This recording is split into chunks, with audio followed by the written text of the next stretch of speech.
Mga posibleng dahilan kung bakit wala ka pang ads on Reels. So, ito mga sasabihin ko is mga posibleng dahilan kung bakit wala ka pang ads on Reels. Ang ads on Reels nga po pala ay binibigay or ini-invite lang tayo ni Facebook. Kaya naman hindi nyo ito makikita or wala pa ito doon sa inyong monetization tools. And makikita nyo lang yon kapag once na kayo ay na-invite na magkaroon ng ads on Reels. So una na posibleng dahilan kung bakit wala ka pang ads on Reels, yon ay dahil hindi ka po palagi nag-upload ng mga videos or hindi ka consistent sa pag-upload ng videos. Dapat at least isa or dalawa or tatlo, basta at least consistent ka sa pag-upload araw-araw.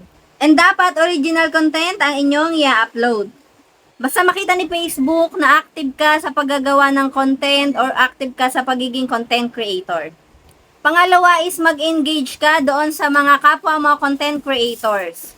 Gaya ng panonood ng video ng kapwa mo content creators, pagbibigay ng tamang reactions, pagbibigay ng tamang comment, pag-share ng video nila, and pag-follow kung nagustuhan nyo yung kanilang ginagawang mga content.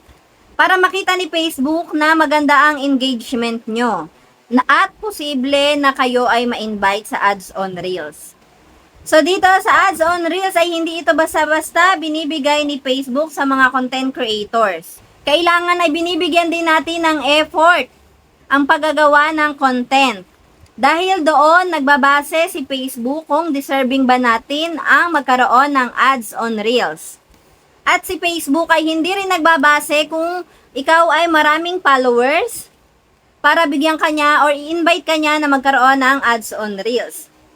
So yung iba merong 1,000 plus lang na followers or 2,000 plus lang na followers ay nai-invite na sila sa ads on Reels. Gaya ng nangyari sa akin, nagkaroon ako ng ads on Reels nung ako ay 1.175 followers pa lang. Ang ginawa ko dahil consistent nga ako sa pag-upload ng videos. Araw-araw yan. Sa isang araw nakaka-upload ako ng isa, dalawa, tatlo. Mahina na yung isa pagka busy talaga ako. Pero ako ay na-invite pa rin kahit na hindi madami yung upload ko sa araw-araw. Ang mahalaga lang is consistent sa pag-upload ng videos para makita nga ni Facebook na ikaw ay active, na gusto mo yung ginagawa mo or gustong-gusto mo maging isang content creators. Kaya bibigyan kanya ng chance na magkaroon ng ads on Reels kahit hindi madami ang followers mo. Kaya naman ang payo ko sa iyo, huwag kang mapapagod na gagawa ng content sa araw-araw. Huwag ka ring mahihiya para makita nga yun ni Facebook at kayo ay ma-invite na sa ads on Reels. So yun lamang sa ngayon, sana'y nakatulong ang video na ito sa inyo. Maraming salamat sa panonood. Huwag niyo po kalimutan na mag-follow. Yun lang po, maraming salamat. Bye-bye!